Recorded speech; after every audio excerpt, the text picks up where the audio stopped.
presenter selanjutnya,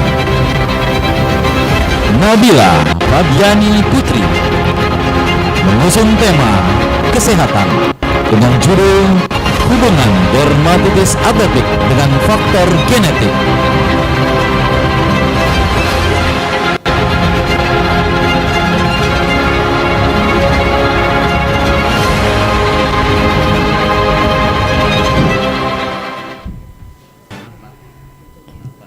Assalamualaikum warahmatullahi wabarakatuh. Selamat pagi yang terhormat Ibu Novi, Bapak Imron, dan Bapak Agus. Perkenalkan, nama saya Nabila Fabiani Putri atau bisa dipanggil Nabila. Saya berasal dari kelas 6A. Hari ini saya akan mempresentasikan presentasi karya tulis saya yang berjudul Hubungan Dermatitis Atopik dengan Faktor Genetik. Saya mengambil judul ini karena saya pernah terkena dermatitis atopik, sehingga saya ingin mengetahui lebih dalam apakah terdapat hubungan antara terjadinya dermatitis atopik dengan faktor genetik. Nah, dermatitis atopik atau dalam bahasa awamnya eksim adalah peradangan kulit yang biasa terjadi pada anak, tetapi penyakit ini juga dapat ditemukan pada dewasa ataupun remaja. Nah, keparahan dermatitis atopik tidak menyebabkan kematian secara langsung, tetapi seseorang yang mengalaminya akan mengalami penurunan kualitas hidup. Contohnya, seseorang itu akan cenderung mengalami penurunan kepercayaan diri, apalagi ketika itu terjadi pada area yang tidak tertutup oleh pakaian. Nah, faktor genetik sendiri memiliki arti, ciri, atau karakteristik seseorang yang diturunkan melalui orang tua dan akan diturunkan kepada anak. Rumusan masalah yang saya buat berdasarkan latar belakang adalah: pertama, berapa besar sih kejadian dermatitis atopik pada anak dan juga dewasa? Kedua, apa saja faktor-faktor yang menyebabkan terjadinya dermatitis atopik? Ketiga, apakah terdapat hubungan tentang pengaruh faktor genetik dengan terjadinya dermatitis atopik? Keempat, apa yang dapat dilakukan untuk mengobati kekambuhan dermatitis atopik? Dan yang terakhir, bagaimana tindakan-tindakan yang bisa dilakukan untuk mencegah kekambuhan dermatitis atopik? Nah, berdasarkan rumusan masalah, saya akan membahas dan membatasi masalah berkaitan hubungan dermatitis atopik dengan faktor genetik. Saya melakukan penelitian ini dengan tujuan memberikan penjelasan tentang pengaruh faktor genetik dengan terjadinya dermatitis atopik. Teknik pengumpulan data yang saya lakukan adalah dengan cara studi literatur, dan untuk memastikannya kembali, saya akan memberikan kuesioner berupa Google Form kepada kerabat-kerabat saya. Dan yang menjawab adalah 249 responden. Dari 249 responden ini, saya akan mengevaluasi dari responden yang terkena dermatitis atopik untuk mengetahui apakah terdapat hubungan antara terjadinya dermatitis atopik dengan faktor genetik. Selain itu, saya juga ingin mengetahui apa yang mereka lakukan untuk mengobati dan mencegah kekambuhan dermatitis atopik. Nah, di landasan teori ini saya akan membuat 3 teori. Yang pertama, dermatitis atopik. Menurut Dr. Doli Damakuri, dermatitis atopik adalah peradangan kulit yang ditandai dengan rasa gatal, munculnya bercak merah, dan juga kulit kering bersisik. Menurut Loset M, faktor-faktor yang memperparah dan meningkatkan resiko terjadinya dermatitis atopik: pertama, iritasi; kedua, perubahan hormon; ketiga, menderita alergi tertentu; dan yang terakhir, kurang cocok dengan bahan pakaian yang dipakainya, seperti tidak lembut dan tidak menyerap keringat. Cara-cara yang dapat dilakukan untuk mencegah kekambuhan dermatitis atopik antara lain: pertama, melakukan perawatan kulit berupa menggunakan sabun dan lotion hipoalergenik atau khusus untuk kulit kering. Kedua, menjaga asupan makanan ataupun minuman. Siapa tahu ada makanan ataupun minuman yang kita alergi sehingga terjadinya dermatitis atopik. Ketiga, menggunakan bahan pakaian yang cocok dengan kulit, menyerap keringat, dan juga lembut. Keempat, mengelola emosi. Jika kita stres atau emosi, itu akan memicu hormon adrenalin. Dengan adanya hormon adrenalin, kulit akan menjadi merah karena aliran darah meningkat. Nah, dengan kondisi kulit seperti itu akan rentan terjadinya dermatitis atopik. Kelima, tidur yang cukup, dan yang terakhir olahraga yang teratur. Dengan olahraga yang teratur dan tidur yang cukup akan meningkatkan daya tahan tubuh dan terhindar dari penyakit. Salah satunya penyakit dermatitis atopik. Saya akan membahas teori yang kedua, yaitu faktor genetik. Menurut Dr. Rizal Fadli, faktor genetik adalah perpindahan gen dari satu generasi ke generasi selanjutnya, atau dalam bahasa yang dapat diketahui, ciri atau karakteristik seseorang yang akan diturunkan kepada anak, cucu, dan seterusnya. Faktor-faktor yang diturunkan diantaranya: pertama, resiko penyakit. Resiko penyakit terdiri jantung, diabetes, kanker, dan juga dermatitis atopik. Yang faktor-faktor diturunkan kedua adalah ciri fisik. Ciri fisik yang diturunkan adalah warna rambut, warna kulit, warna mata, dan lain-lain. Nah, sekarang kita akan bahas teori yang ketiga, yaitu hubungan dermatitis atopik dengan faktor genetik. Menurut Nedozhitko, salah satu penyebab terjadinya dermatitis atopik adalah mutasi genetik pada gen FLG yang menghasilkan filagrin. Sebelum saya membahas apa arti filagrin, saya akan membahas apa sih itu mutasi genetik. Mutasi genetik adalah perubahan fungsi pada gen sehingga terjadinya penyakit, salah satunya penyakit dermatitis atopik. Sekarang kita balik ya ke filagrin. Filagrin adalah protein yang berfungsi untuk melindungi dan melembabkan lapisan kulit teratas atau epidermis. Dengan filagrin mengalami mutasi atau perubahan cara berfungsi untuk melembabkan kulit, akan rentan terjadinya dermatitis atopik. Nah, menurut Schwartz, resiko terjadinya dermatitis atopik pada anak jika salah satu orang tuanya yang terkena adalah 60%. Dan jika kedua orang tuanya terkena, resikonya sebesar 80%.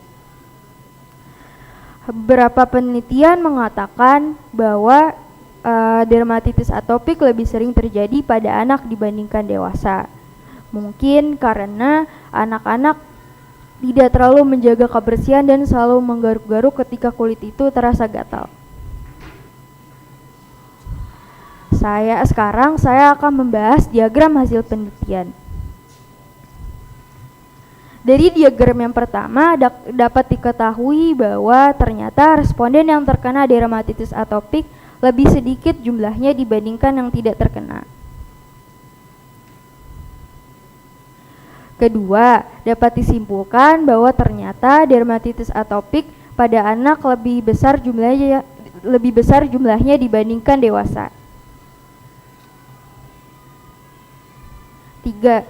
Faktor-faktor yang menyebabkan terjadinya dermatitis atopik bagi responden pada urutan pertama adalah genetik dan pada urutan terakhir yaitu debu.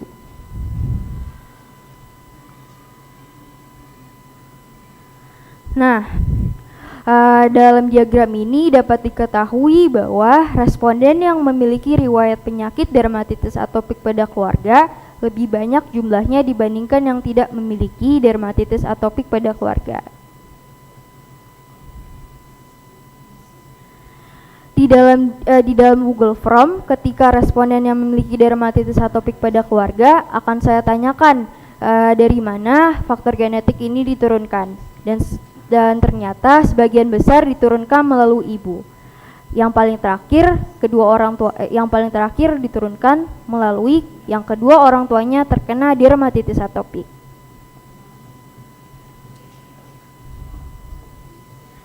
Cara-cara yang dapat dilakukan responden untuk mengobati dermatitis atopik paling pertama adalah memberikan obat alergi dan obat salep berdasarkan resep dokter.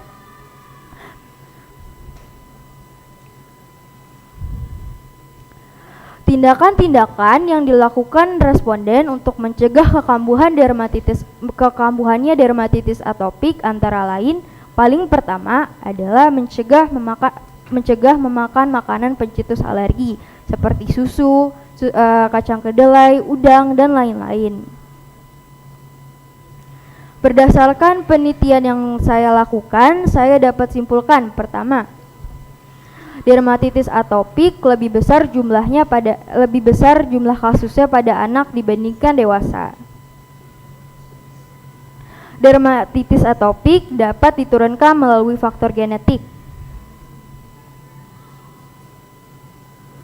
Ketiga, berdasarkan responden yang memiliki riwayat dermatitis atopik pada keluarga, sebagian besar diturunkan melalui ibu. Pada urutan kedua, diturunkan melalui ayah.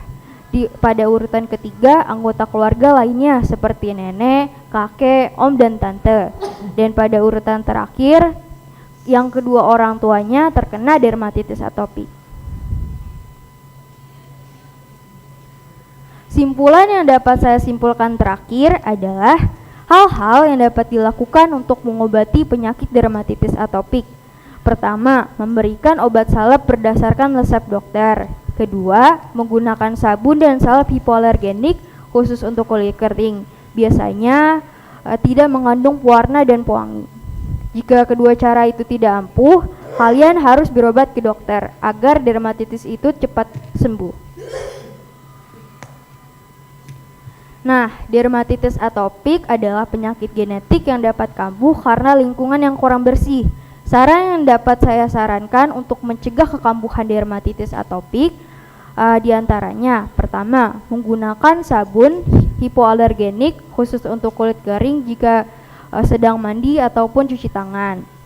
Kedua, sering-seringlah menggunakan lotion hipoalergenik yang tidak mengandung pewarna dan pewangi agar kulit tetap lembab dan terhindar dari kekambuhan dermatitis atopik. Kedua, menjaga kebersihan diri dan lingkungan. Keempat, frekuensi membersihkan badan dilakukan lebih sering, minimal 2 kali sehari.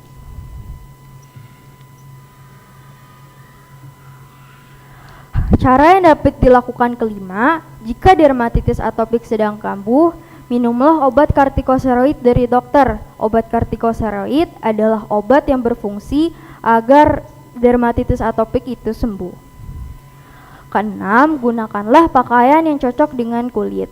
Misalnya yang berbahan lembut dan menyerap keringat sehingga kulit kita tidak gatal. Dan yang terakhir, meningkatkan imunitas dengan cara memakan buah, meminum vitamin, dan lain-lain.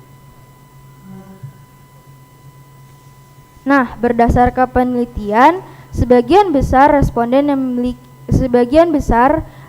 yang memiliki dermatitis atopik pada keluarga diturunkan dari ibu.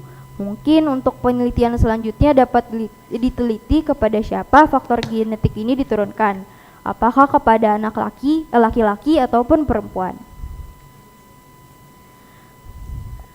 Demikian presentasi karya tulis saya hari ini, Bu Novi, Pak Imron, Pak Agus, dan Bapak-Bapak Ibu sekalian.